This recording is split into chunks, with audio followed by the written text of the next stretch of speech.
Greetings, Darklings, from across the interweb. It is once again I, the Duchess Precious Ken, back for another Sounds and Shadows interview. I got an exciting one today, but as always, before we get to that, if you send me over something, I will shout it out. And for today, I did a song of the day yesterday of something I found really, really interesting. Somebody I've interviewed before from France, band Grabyourface. And very cool artist that's worked with Matt Finale quite a bit of Caustic and Clack, and they do just this really hardcore, emotional, laying their soul out for everybody to see. I don't know, kind of electronic, trip hop flowing thing, but it's just beautiful poetry. It's really, really good and just an interesting person. And maybe a lot of people in the States don't hear about as much because they're based out of France. So I highly recommend go check it out. I'll drop a link in here so that you can see that. They're in the Sounds Just Facebook group a fair amount, so somebody you can kind of connect with. And I highly recommend if doing a collab or something, need a guest, somebody very cool for that. So check out Grab Your Face. All right. Without further ado, my next guest is somebody that I've met a few times in the Chicago scene, and we just met at Jim Marcus's CD release party in Chicago once out front.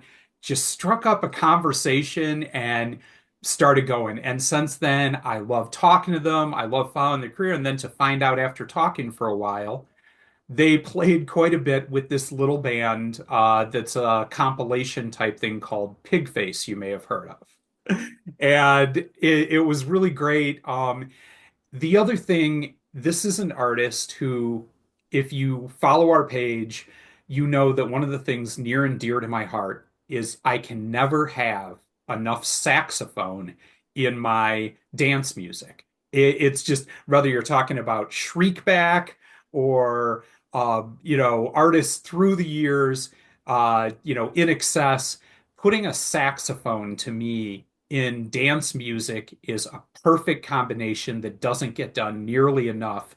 And my guest today is one of the best at it for the industrial dark scene. Mr. Roger Ebner, welcome to Sounds and Shadows. Happy to be here, Ken.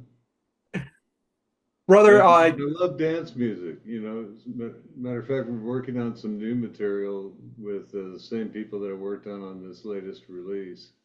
It'll be it'll be rocking, but it'll also be dance. sure, sure. And when I say that too, like rocking as well, like I said, In Excess, things like that, but just Yeah, but it's got a anytime. good beat that makes you want to move. Yeah, and then you throw in a muted, slutty saxophone that Oh, you're just talking my language. whines like a snake over the top of everything. To me, it's just one of those things that makes the hairs on my arm stand up whenever I hear it. It's one of my favorite things to hear.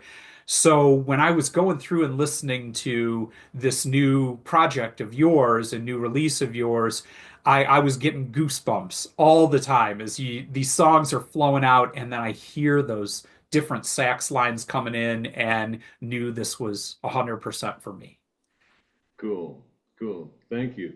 So I'm going to get into that and I want to talk about the new project. But before we do, I always like to have my guests talk a little bit about the history, brought you into this. And I mean, for you, everything that you did with Martin and Pigface is pretty legendary.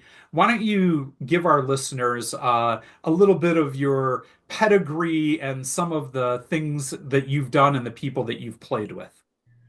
Well, I came onto the Chicago scene through the Chicago house scene.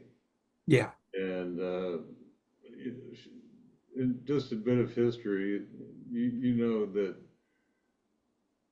industrial got invented pretty much in Chicago and Sure. then it Yes. went worldwide. And one of the things uh, one of the genres that developed into industrial was Chicago house.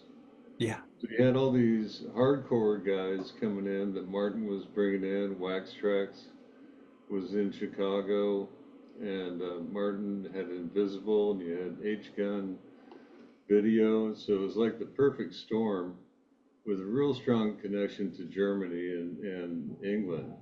So we had these people coming over. They get exposed to Chicago house, but they're also out of the punk scene, not really wanting to go into the post-punk pop sort of thing. They wanted to keep it hardcore. Yeah. So you got Chicago house like a freight train hitting hardcore post-punk, and boom, industrial dance and industrial music was just evolved out of that. Birthed from the ether. Yeah, yeah, pretty much. So I started out playing DJ, playing with DJs in the house scene, and during that time I was writing my own stuff. It was all sort of soundtrackish, Sure. soundtrack oriented. And it's the first record. You can find it out on Roger Ebner 1 at bandcamp.com or .bandcamp.com. Yeah. So um, I ended up going to an old friend to get the mixing done. His name is Blaze Barton, pretty big in the Chicago blues scene. Wonderful, wonderful engineer. So we finished up the record I did. It was right at about 2016, 2015, late 2015, early 2016. Finished up the record, and Blaze asked me, "What are you going to do with it?" And I said, "I don't know. Probably just give it away to get my name out there." Sure. And he said, "Well, you need to read this book called Tour Smart by Martin Atkins." And I said, "Okay." And I didn't know anything about Pigface or Martin at that Sure. time. So I looked him up and kind of flipped out that this dude's from Chicago, and I was living downtown in the city at the time. And I said, he's got a seminar like tomorrow night at SAE, which is a 5-minute cab ride from where I'm at. I go, this is great. So all of a sudden it hit me. And I'd done research on Martin and come to this conclusion that I'm going to go to this seminar he's putting on, and I'm going to give him my 5-minute elevator speech about what I'm up to. Excuse me. No problem. So this is a funny story. So I realized, I had started this entity. It's called Music for Movement, and we can get into this later, what that's all about. Sure. But that's what I was going to give him the pitch. And so I realized I didn't have a business card. I went, oh shit, I don't have a business card. I know he's going to ask me for it. And And this was so, a time when people were actually exchanging business cards instead of yeah, just but like e-profiles or something. right, exactly. I mean, it was way back in 2016. It's amazing how fast things change. Technology, sure. Yeah, so I looked at Martin's videos, promo videos, and realized that he was an expert at utilization of the F word. And so, I mean, can I say that word on this show? You can fucking say anything you want on this show. All right, cool. So he was an expert at all the various uses of the word fuck. So I went down to the CVS that was in our building, about a stack of 3x5 note cards, and took a pencil to it and started creating a prototype business card. Like, my fucking address is over here. this paper is green. I didn't want it to be green. That's really fucked up. And just tried to utilize as many, the word in as many Sure, situations. sure. Because yeah, that's kind of his catchphase, on Right, his social here's media a my lot is fucking head. get out of fucking bed and do the thing, I believe is yeah. Right, get the fuck out of bed. Yeah. So I created this card, and it had my contact information was on it with all these circles and arrows and little notes. You usually That's utilize great. the word fuck. So I made sure I wore a shirt that had a pocket in it, and I folded the card in half, put it in my pocket, in my shirt, and then went through the interview, actively participated, and came up and talked to him at the end, gave him my 5-minute elevator speech, and he goes, that sounds nice. Do you have a business card? And so I'm looking at him, I go, I knew you were going to ask that. I'm so sorry, I don't have my business card yet. Sure. And I paused right there. And if you've ever talked to Martin or seen Martin when he's kind of really disappointed and blown away that some idiot doesn't do something right, he gets this look on his face. So he's looking at me like, how could you not have a business card? Was what the look was. And I let that pause for like about 2 seconds and tell you, Ken, it felt like an eternity. And then I said, however, I have this prototype business card and you may have it. So I give it to him, folded. He opens it up and starts reading all the crap that's on the card. And I see his face go from a deep frown to smiling. That's awesome. And he says, do you mind hanging around? I got to talk to all these other people. Sure. So then we'll chat later. And that's how I met Martin Atkins. What I love most about that story, and I think is the huge takeaway, is the importance when you're networking of knowing your audience. I think a lot of times, especially in today's, I don't know, social media world, where you're kind of putting feelers out there and whatnot, but you're using the same tool for everything that you're doing. Right. And what you did there was research who it was that you wanted to talk to, what it is you wanted to talk to them about, and you came prepared with the right prop for the moment. And I think a lot of times people underplay just how effective and important that is. Because I know for me, as like an interviewer, when people are reaching out or whatnot, and they want to get me to interview them, if I can tell they've actually seen the show, paid attention to it, know what kind of stuff that I do, I'm way more likely to be on board and connected than somebody who comes to me like, well, we play death metal and I want you to interview me. And I think to myself, you have no idea what it is we do here. Right. And it shuts me off. So I love that story. I love that that was the catch you had. Also, you did a spot on perfect impersonation of Martin there. That was hilarious too. You captured his voice. I've been around him too long. Hello, Roger. So yeah, I love Martin. He's likes to have fun. He's constantly punk as fuck. Yes. And he disseminates really good practical information to a lot of people. So you had something to me that you're bringing into Pigface and talking to him that really wasn't there before, or a part of it, which was bringing in saxophone. So you said you did this elevator pitch to him and talking. How did that get? Yeah, how did you turn that into, I feel like what would improve upon this creation of yours, this art, is adding a saxophone in, and this is how I think it fits. How did that go, and how did you kind of explain how saxophone works in this context. Um, Pigface is an improvisational band. They have um, a number of songs.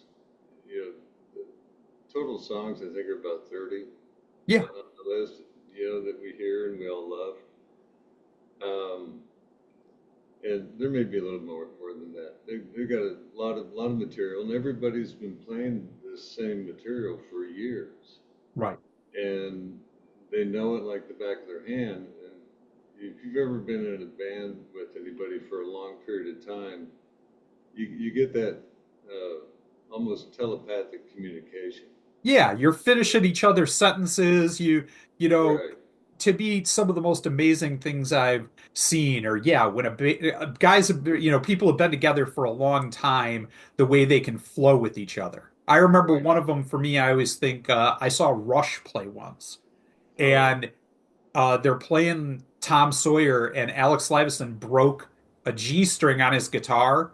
He changed keys, both guys changed keys with him, and he finished the solo without dropping a note. And it was all just them looking at each other for a right. split second and could move that way. So I get what you're saying when you say that people that have played together that long and played those songs that long can do anything with each other because they just Right. know. Right, and you don't know, you know when the song starts. You have to, when you're playing with Big Face, where you have a band that is full of A-listers in Right. our scene, and um, they're moving. You know, when they're playing a song, they've been doing it. They know what's going on, and they're moving. So if you're going to jump in with a saxophone that is designed to mimic the human voice. Yeah. Um, how does that blend with the music and with the vocalists? Right. If you're not careful, you're going to step on top of the vocals because you're in the same frequency range. Yeah. And, with the tenor sax, I can go from a low baritone, almost bass tone, all the way up through altissimo to soprano and above.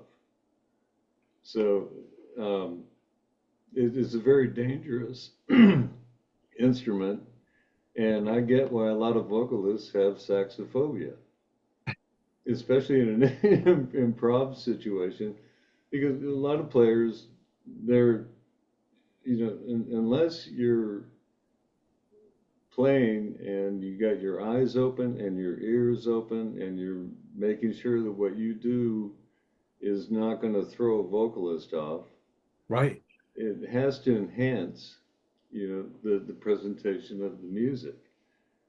And so coming into Pigface, well, from the time he got his prototype business card throughout um, the remainder of 20, that was like in September of 2015. Yeah. So I went to every seminar, so he he would get to know me, and we'd chat, and I shared some of my music with him, um, not knowing where any of this would go, just making sure that I'm not being an asshole, that I'm being helpful. These are the three rules. Don't be an asshole, be helpful, produce excellent results. And you have to be out there and listening to the people that you're going to be working with to be able to do that. Yeah. So, so we, in early 2016, he put up an exhibit of basically all the artwork and ticket stubs. He saves everything. Yeah, the So museum. he put up a pig face. This is before the museum. He put up a pig face exhibit, and I think that was the genesis of the idea of the museum. Right. This is back in 2016, early in the year. So I went to the opening and I went to the closing. And I'm at the closing of this exhibit, and I'm looking around the room and go, some of these people look familiar. You know, I used to stay up late at night and watch MTV 120 Minutes, Sure. and that probably dates me, but That's all right. I did that too. So, we'll yeah, both be dead. I think one of my first crushes was Martha Quinn. So, yeah. So right, and I agree. So uh, the thing about at the end of the rap, he, everybody's hanging out, and he announced the 25-year anniversary for Pigface, and it's going to be at House of Blues on Black Friday in 2016. This is like March of 2016, I think, when they had the rap. yeah. So he was going around the room. He had Mackey was there, and he said, "Curse, are you in?" And then he looked at me and he said, "Roger, maybe you play a little bit of saxophone." And I was blown away. He had like Newcastle brown ale, and I had the beer in my hand, and Sure. I just raised my hand, bowed my head, and that's how I got in. And then what is really interesting how it evolved. Um, in the very beginning, he gave me 3 songs to learn. And he gave me the entire spreadsheet that had all the songs we're going to play, Right. and with links to the reference, what they recorded. So he gave me 3 songs, but I worked my ass off and learned every song on the list. And then in September through November, when we're leading up to the final dress rehearsal, we had some early rehearsals, which I'm sure they were checking out to see whether or not Curse was there, Dirk Flanagan was there, Sure. and they were um, very enamored by the fact that I played my saxophone through guitar effects pedals, which I still do Yeah. today. Distortion, um, delay, verb, and a certain amount of weirdness, you know. Right, right. Also, But I mean, that's just it. I mean, you're bringing a non-traditional instrument to this style of music, so it makes sense yeah, you're going to do that, meet them part way in a non-traditional method. right. And I've been doing that non-traditional method since I first discovered the digital Boss guitar delay that came out in about 1982. And my wife at the time had a amplifier, she had a guitar, and she had this delay pedal that she was playing around with. And so I had this really terrible Radio Shack um, stereo microphone that happened to have a 1/4 inch jack on it. So I put the microphone down the bell of my sax, plugged it into the delay, plugged that into the amp, and started playing around with that and just fell in love with it. That's awesome. So I've been developing my own implementation of effects on the saxophone.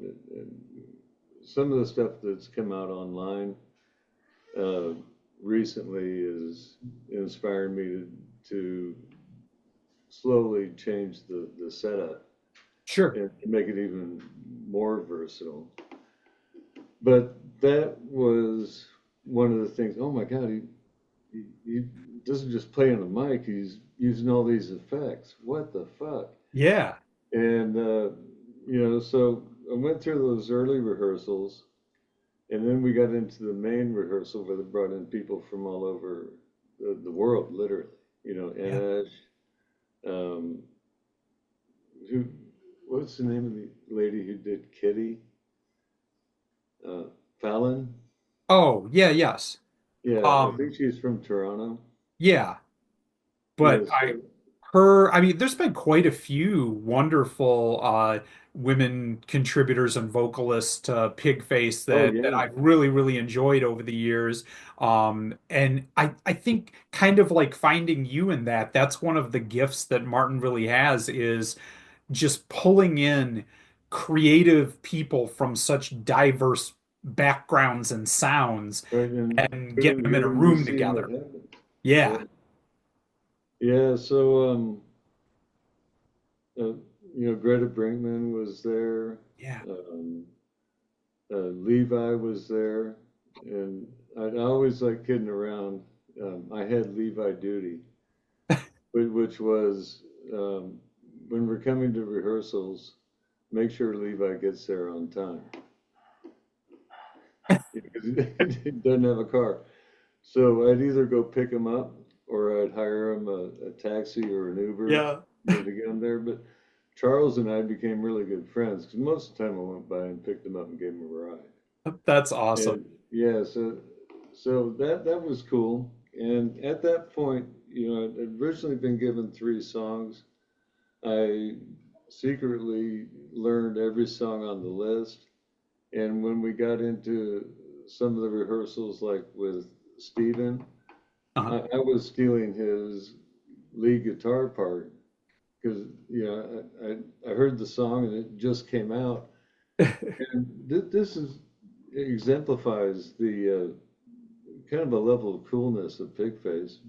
Some people would get pissed off about that. Sure. Yeah, but not Steven. He just gave me an ear to ear grin and I said, "You're a badass." So basically what happened, two of the songs got dropped, and one of them was Weightless, and that is a difficult song to play when they wanted me to play the bass line. Uh-huh. Um, the problem with playing that bass line is that it never stops. There's no room to breathe. Right. So I, Yeah, it's I not like on the bass where it's just your feet. You have to actually, even if you're circular breathing, it's very difficult to maintain that nonstop. yeah, exactly. So that one obviously got cut. One of the other ones they gave me got cut, but throughout all the rehearsals, eight or nine more songs got added. That's awesome. So now I didn't know it at the time, but that put me in a category of actually being a member of Pigface, Right. not somebody that just came up and sat in with it. And so it goes back to the attitude.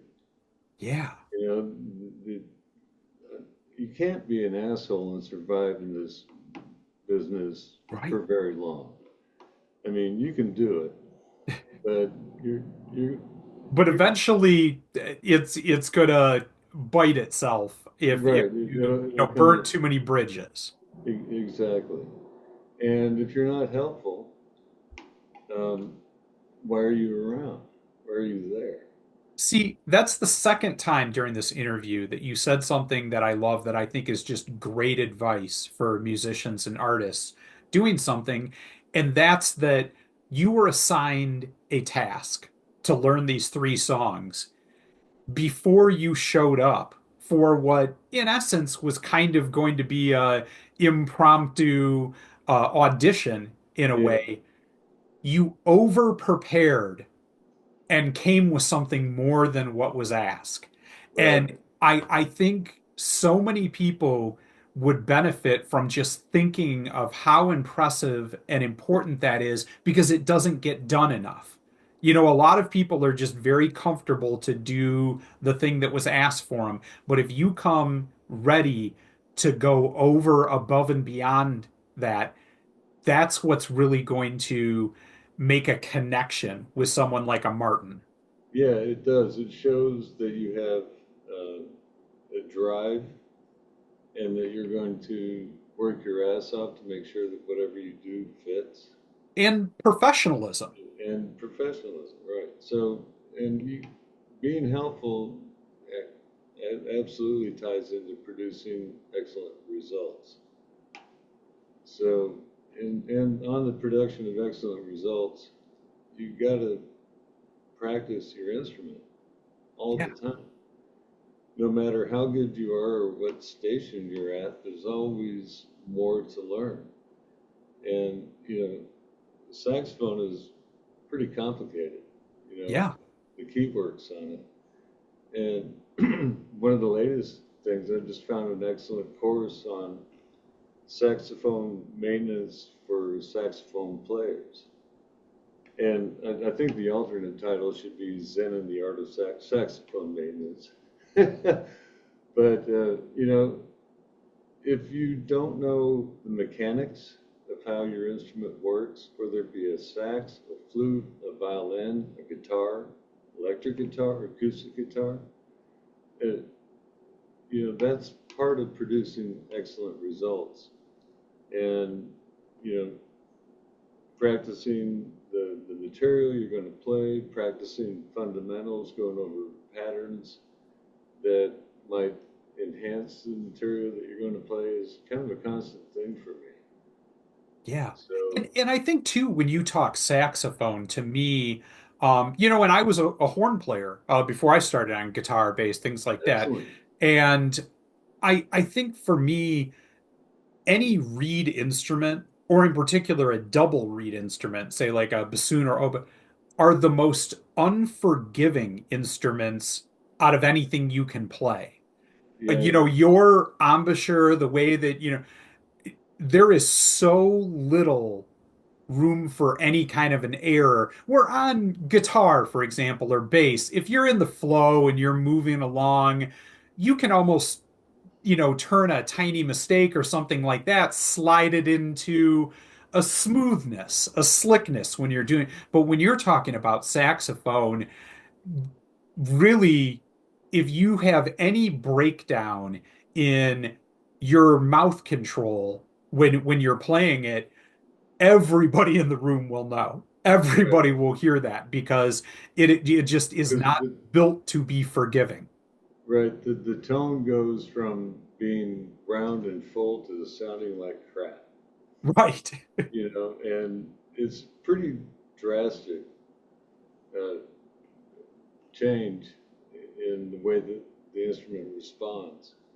Like if you don't practice every day, and if I go a couple days where I'm working on the business side and I don't get any horn time during those days, Yeah. if it goes 2 or 3 days, the embouchure still has a lot of endurance, but it tends to get tired, you know, Right.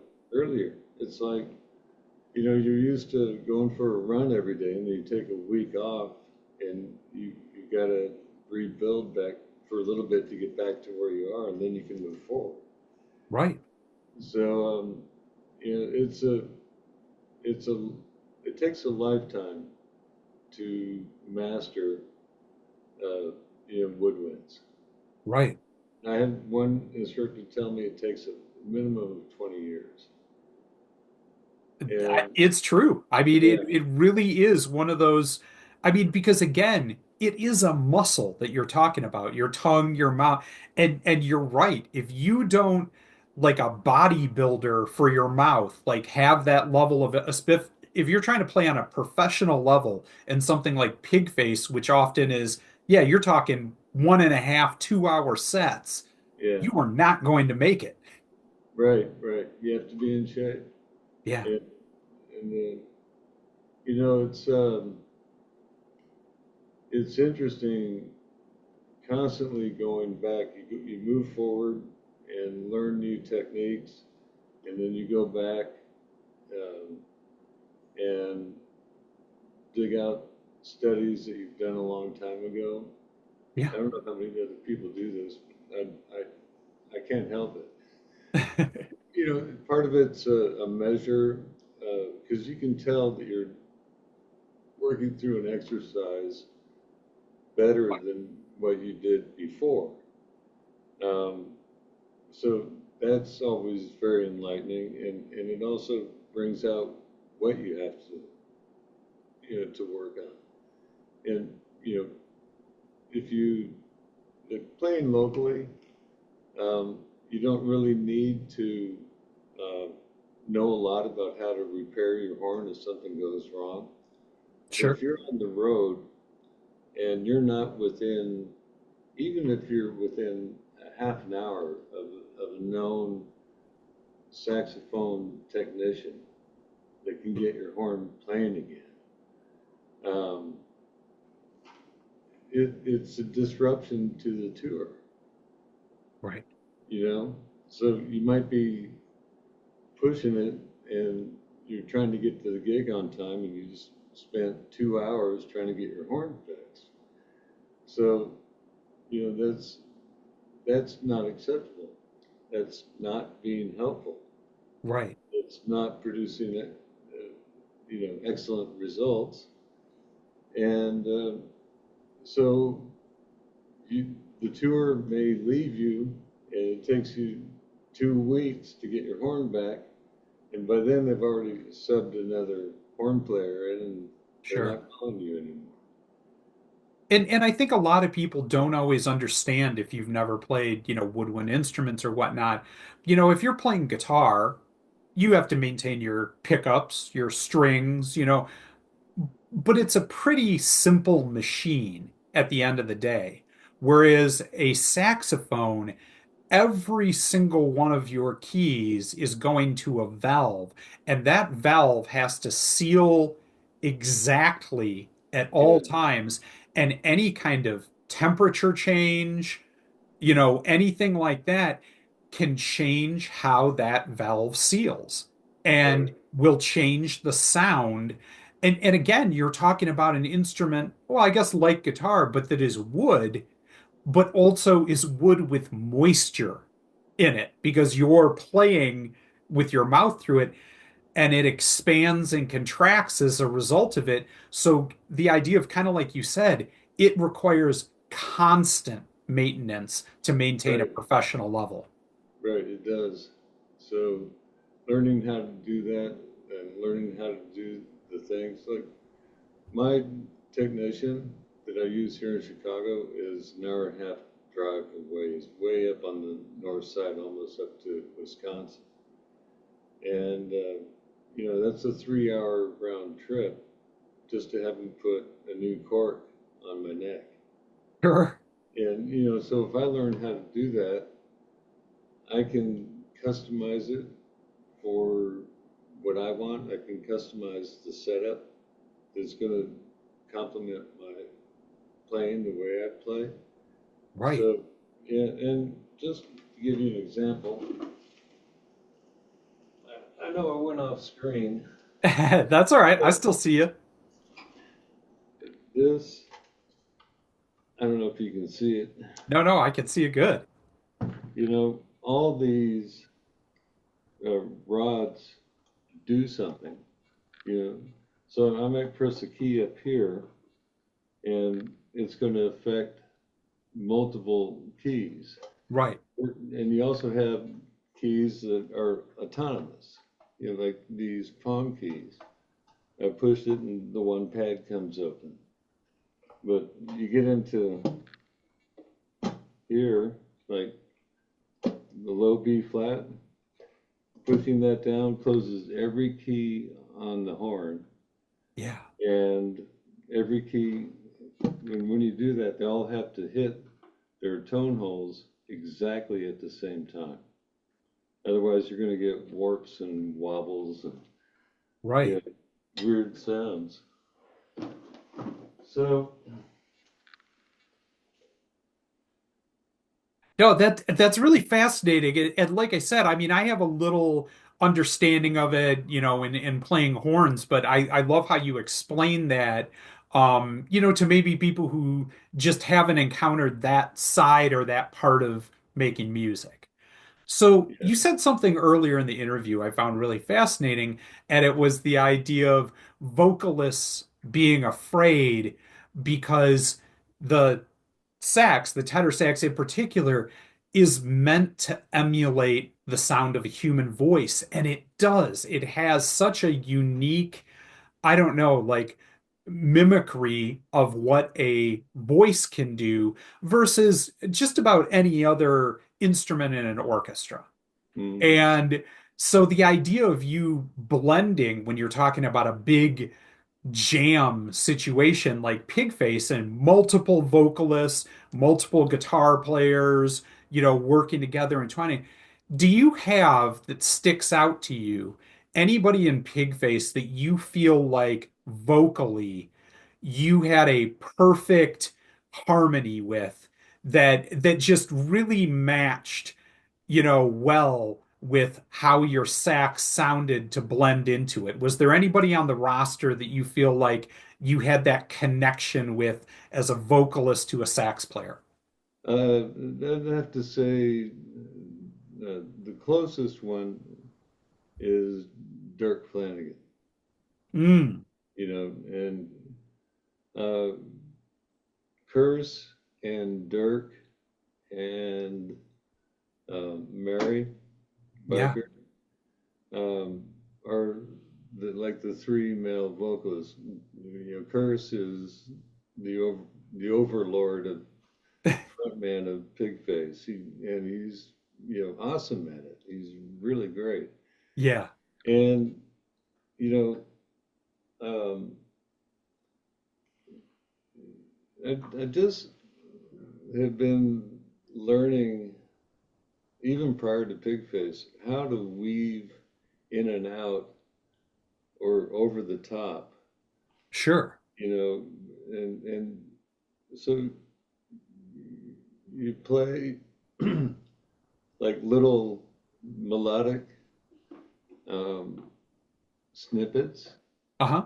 that fill gaps, and so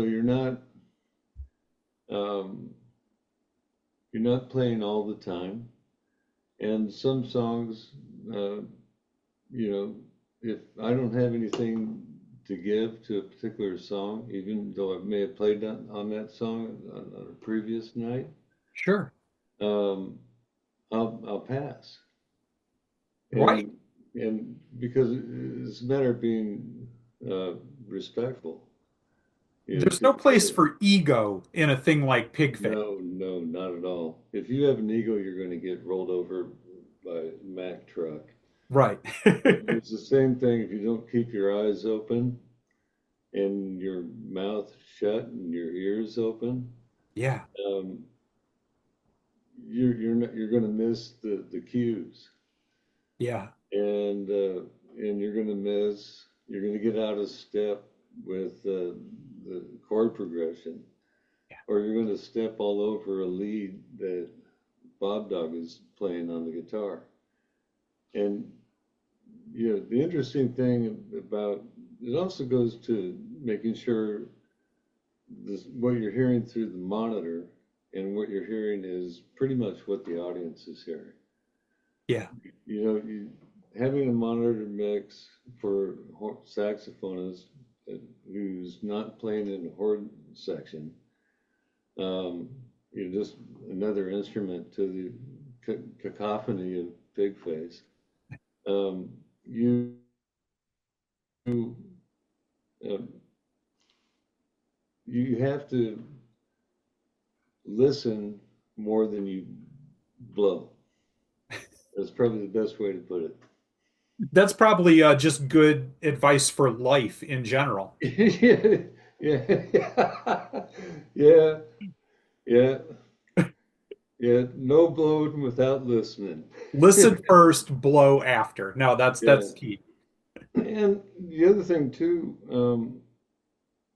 when you understand the concept that it's intended to mimic the human voice, it adds to your ability to tell a story musically. Somebody might throw a line out, and I can counter the line and throw it Yeah. back.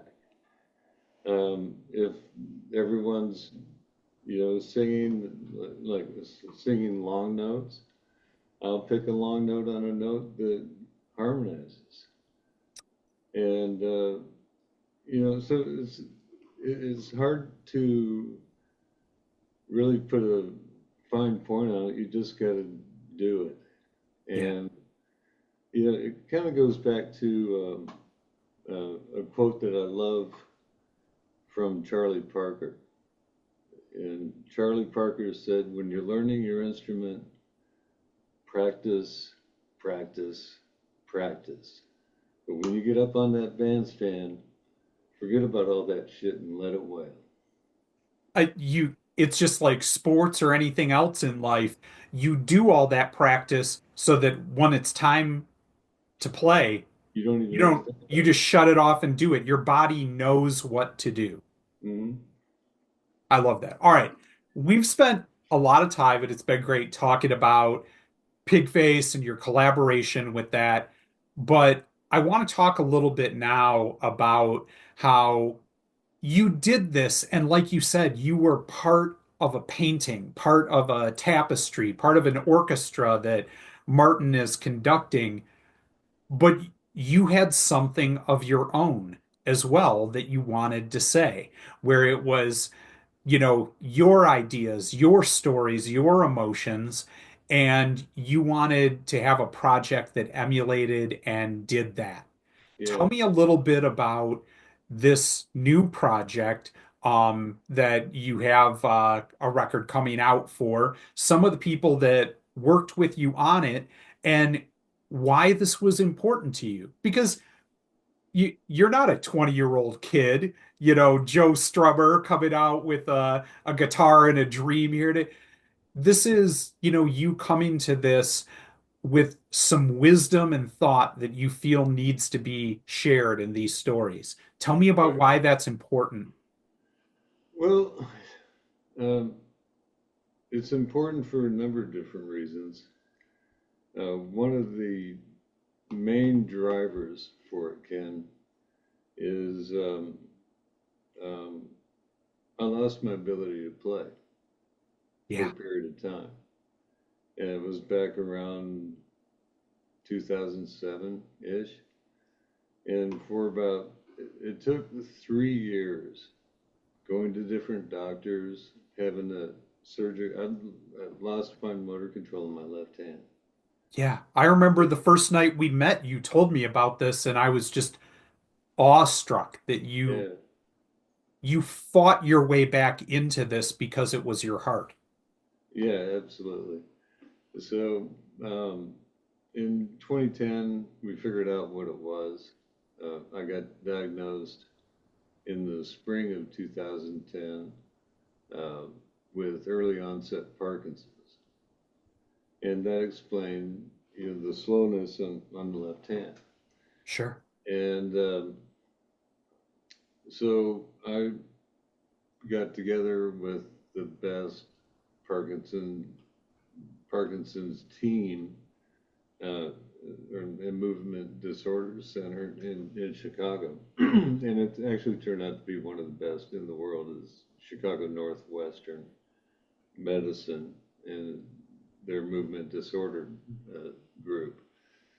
So it took about 3 months. So August of 2010, um, the we were slowly increasing medication and adjusting the medication protocol.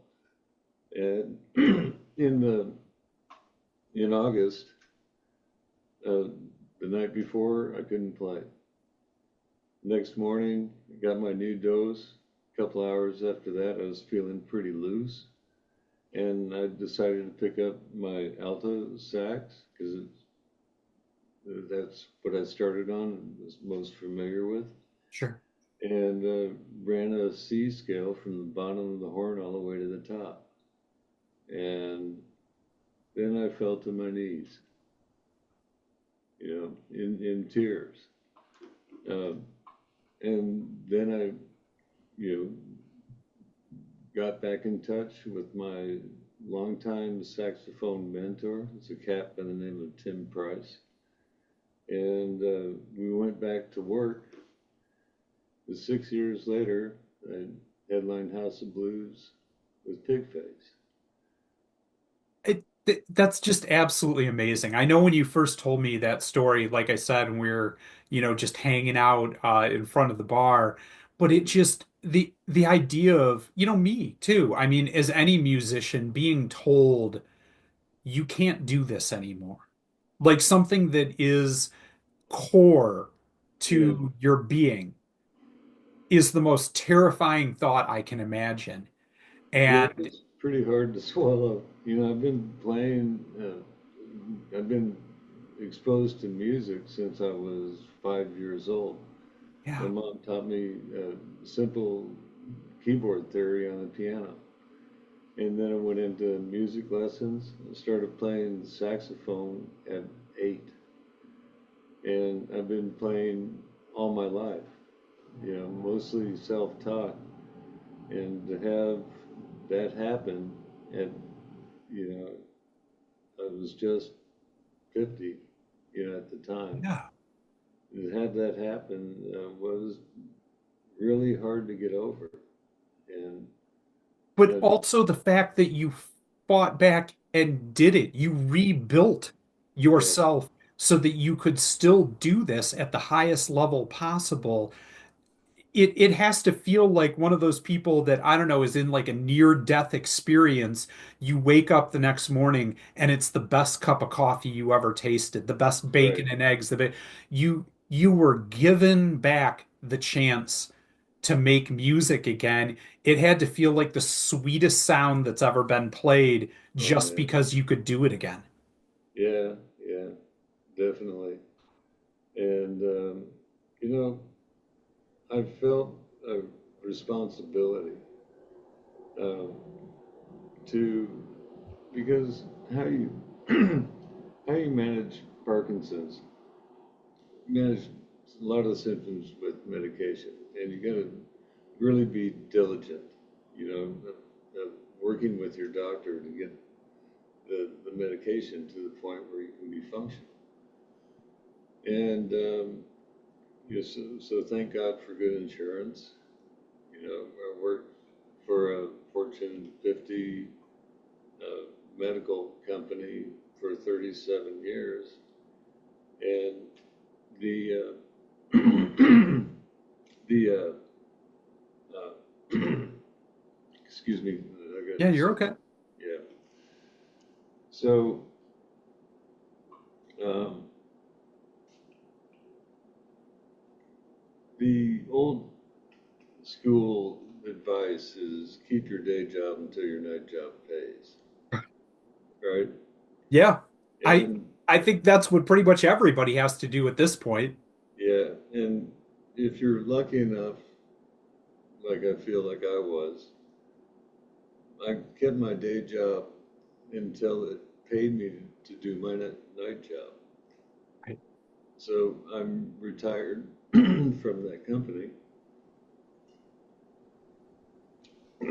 They pay me a pension, and we're fine.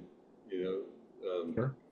I have a lovely wife who's very supportive of what I'm doing.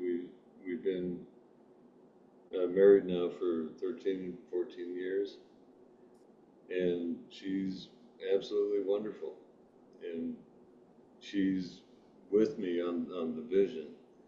Yeah. So the primary goal is to raise awareness.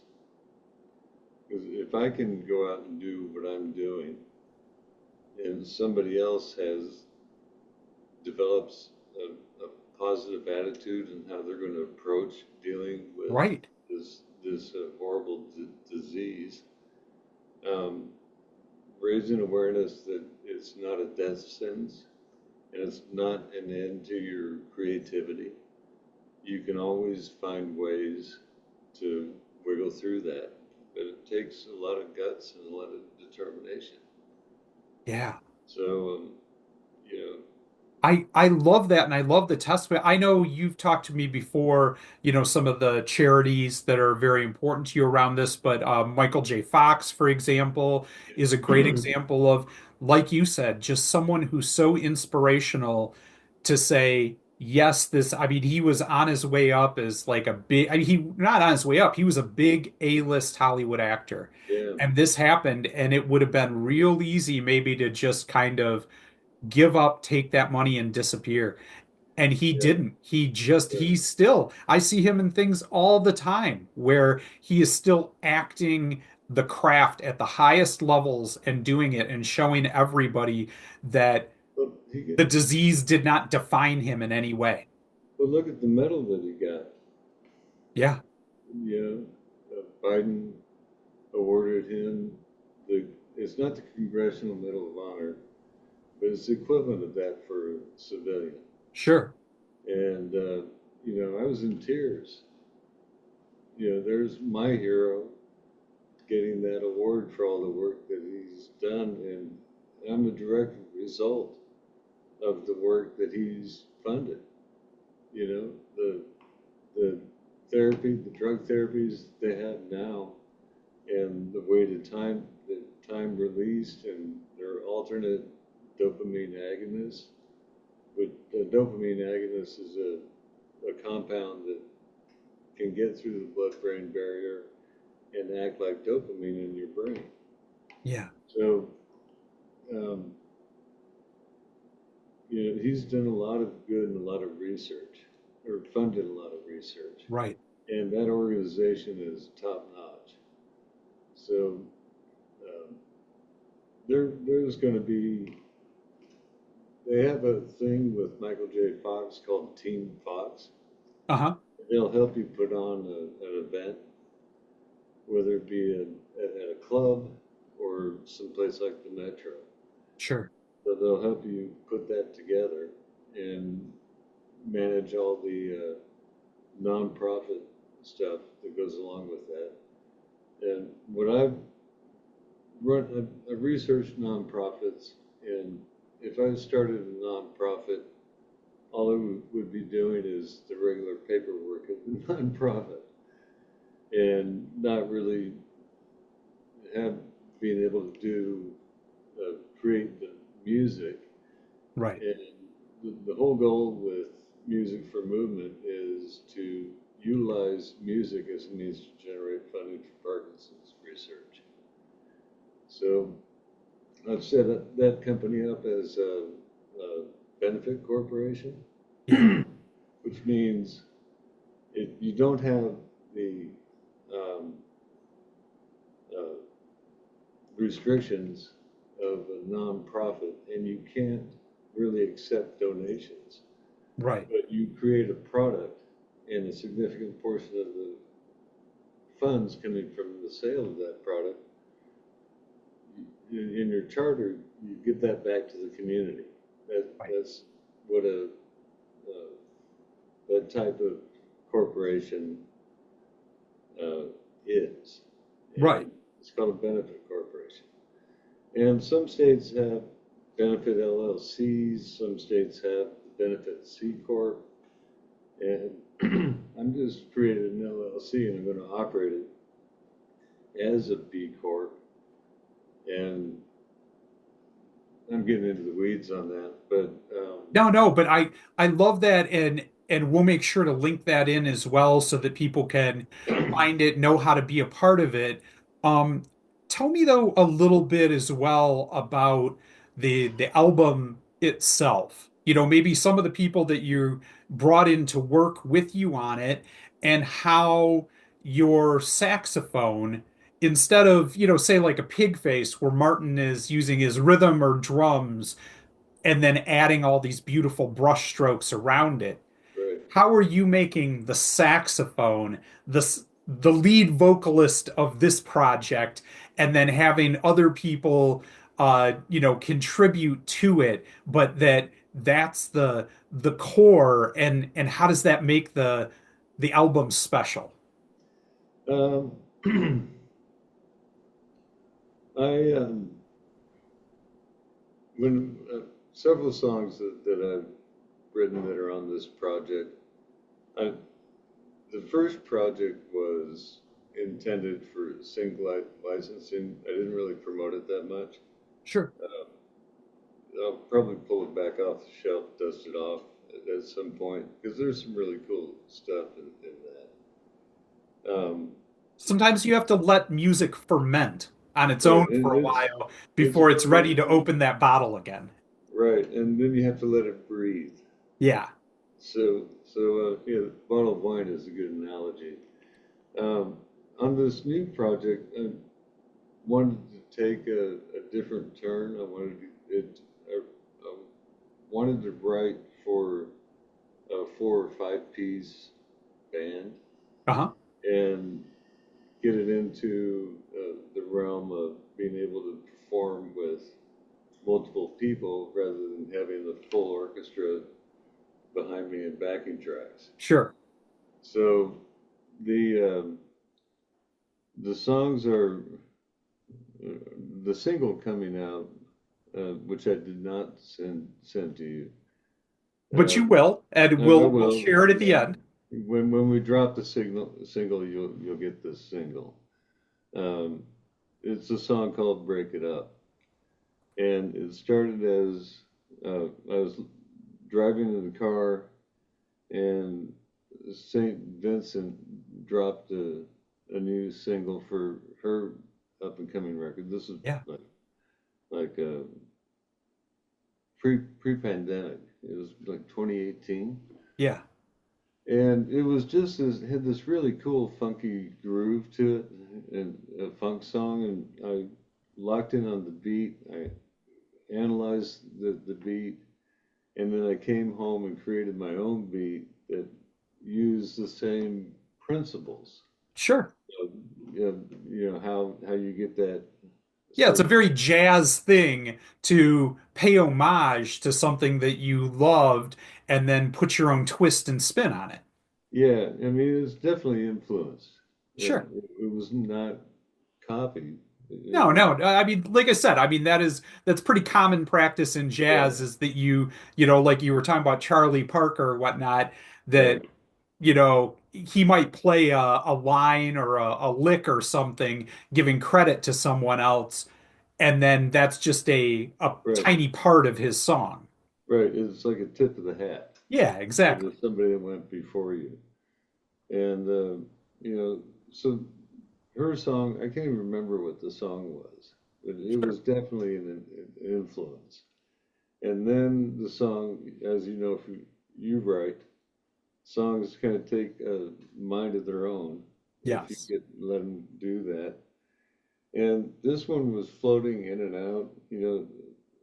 Initially I took a stab at writing some lyrics for it, and quite frankly, they were so bad right out of the chute that it ended up putting the song on the shelf Sure. for a while.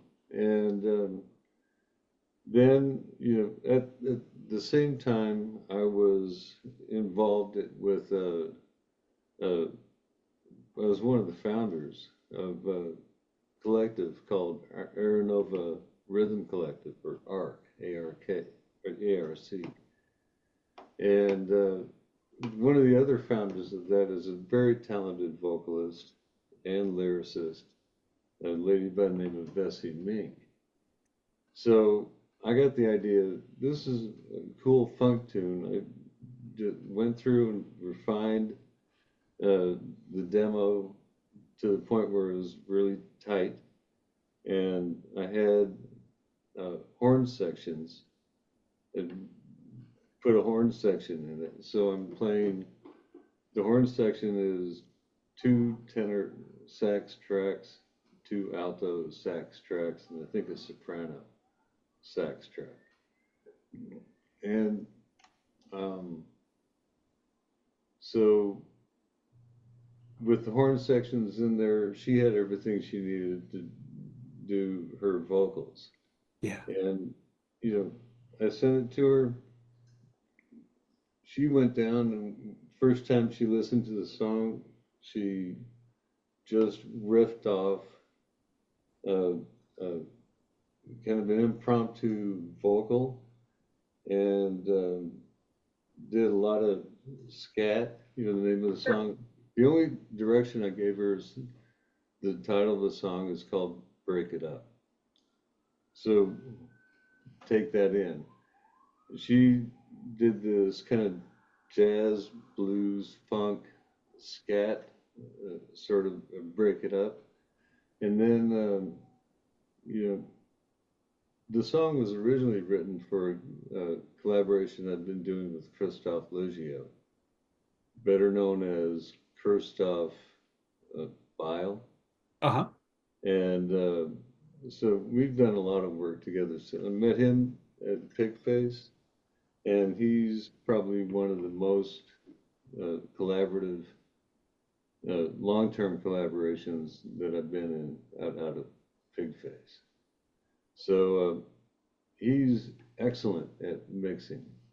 Yeah. No, a top notch. And also, I mean, for being somebody that, has those kind of production chops, but Mhm. just also, I mean, when I think of Bile, it is some of the most raw, intense, stuff that's kind of ever come through the industrial scene.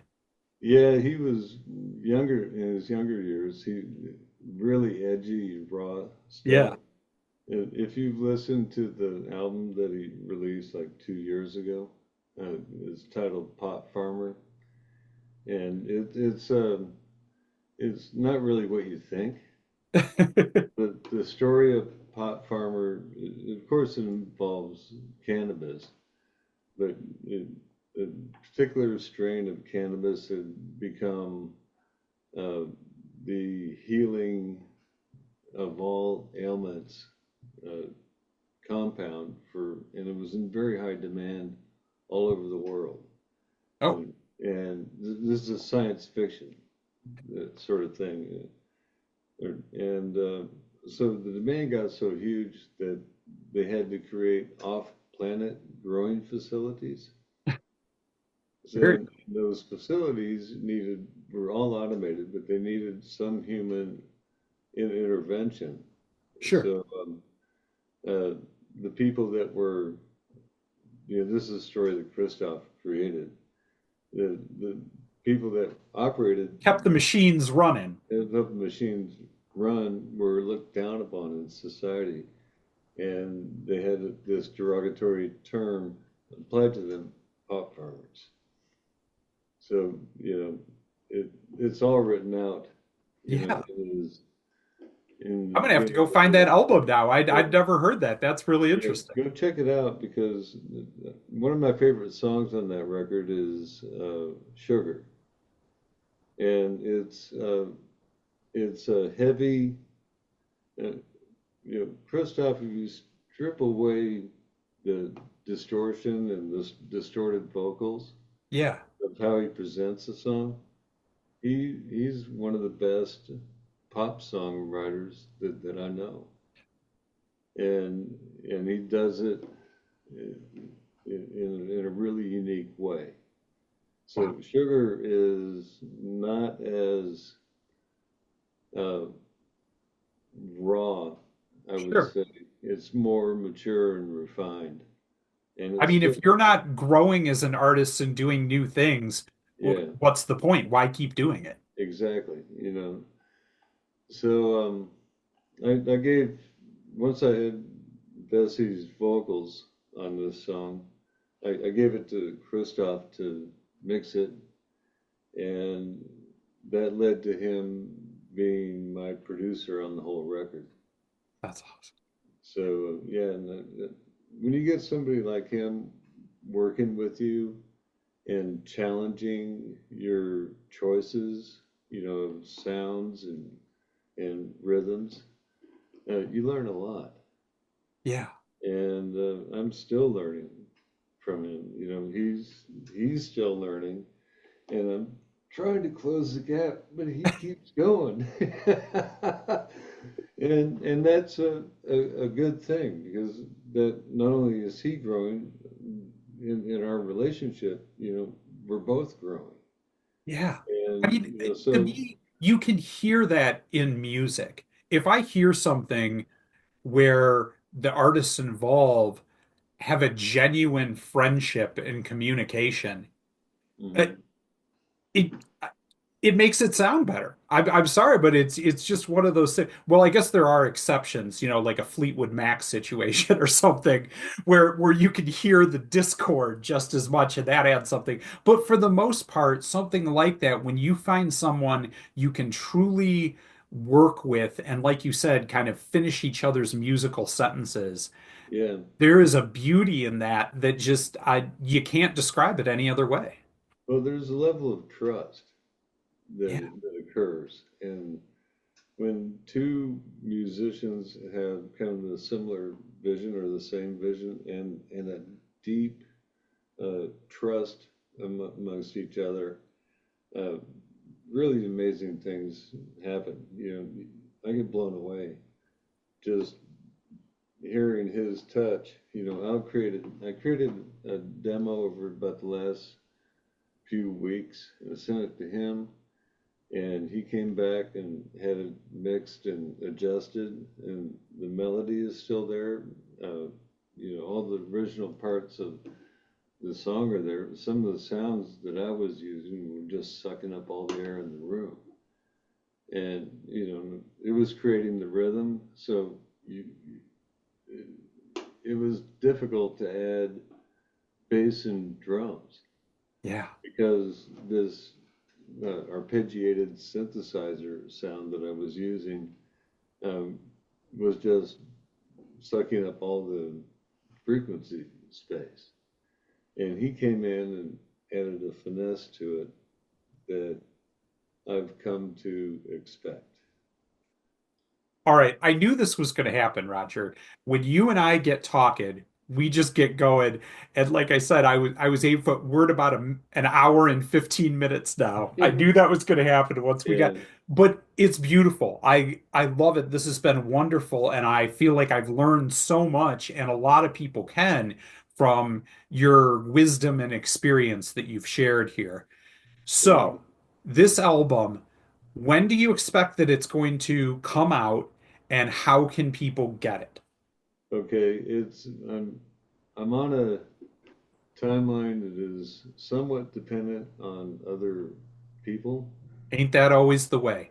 and it's kind of like herding cats. So my estimate of well, the music has been done and mastered like in September, October. Okay. So I've been working on the artwork with Jim Marcus is doing the album art. Beautiful. J And Jim did the Sounds and Shadows logo behind us. He's yeah, oh, cool. And the album art, let's see, how do I point? yeah, Yeah, right behind. I right see it there, there. right Yes. behind me. That's the theme of the album That's art, awesome. art, and the logo there with the reverse C on the front. It's a custom Yeah. font Love it. that Jim came up with. So yeah, big shout out to Jim Marcus. And the fact that he's been working on um, a new Divorza, really, Yeah. and he's squeezed my artwork in the middle of that. He never stops. He Yeah, is, I think he is just going 150 miles an hour all the time, putting yeah, out music and art and writing, science fiction. There's just no stopping all the things he does. yeah. The guy is absolutely brilliant Yeah. and a gem of a human being. I love the guy. So he's doing the art. The art is basically done. Hmm. Uh, I'm going to do. I've got the cover design finalized. So I've got to get the. I'm working with my lawyer to get all the copyright. Sure. The formal copyright with, uh, the federal copyright office, and so the mechanical things are there, and I've got them identified. That said, to answer your question, I'm going to drop the single um, probably at the February uh, Bandcamp Day, the first Yep. Friday in February. And so Perfect. that's a week away. Yeah. So I think I'll be able to get the single dropped on that. It may take a little bit longer because I want to make sure that everything is at least Sure, sure. filed with the copyright office before I release anything. So right around when this interview will be dropping, very close to it, we're going to have that single out, so you'll be able to hear this for the first time. I've got a chance to get a sneak preview, and I just can't wait to share this with everybody. You're going to be blown away. It's just a different take to kind of the sound of our scene because of that element of the saxophone being front and center. And also, though, the effects that are on it so that it doesn't sound like any other saxophone you've heard before. And I think And people are then, going to be blown away by this. I can't wait for them to hear it, Roger. It's been such a pleasure talking to you, my friend. oh, absolutely, Ken. We'll have to do it again because We will after when the there's a album comes long, out, we'll have another chat about this. yeah. We could have probably kept talking another hour. Oh, But yeah, we this could talk is all great. night. And so this has been the Sounds and Shadows interview with Roger Ebner, and we're going to spin out to that first single. So why don't you set up what the song is and what people are going to hear?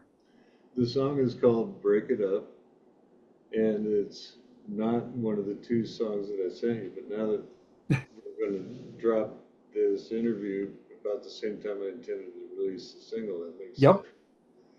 So it's "Break It Up." It's got Bessie Mink singing the vocals. I'm singing through my saxophone, uh, and um, it's a collaboration that started with myself and Kristov, and it's one of the songs that I brought to the table initially for our project for Bitter Elixir.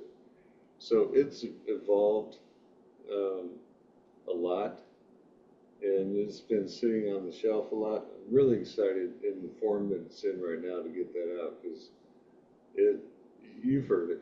Yeah. Yeah, it's a headbanger in a very good way. And It is. It's got teeth. yeah, So from all of us here at Sounds and Shadows, this song is Break It Up, and everybody out there in interwebland, keep it dark, yeah.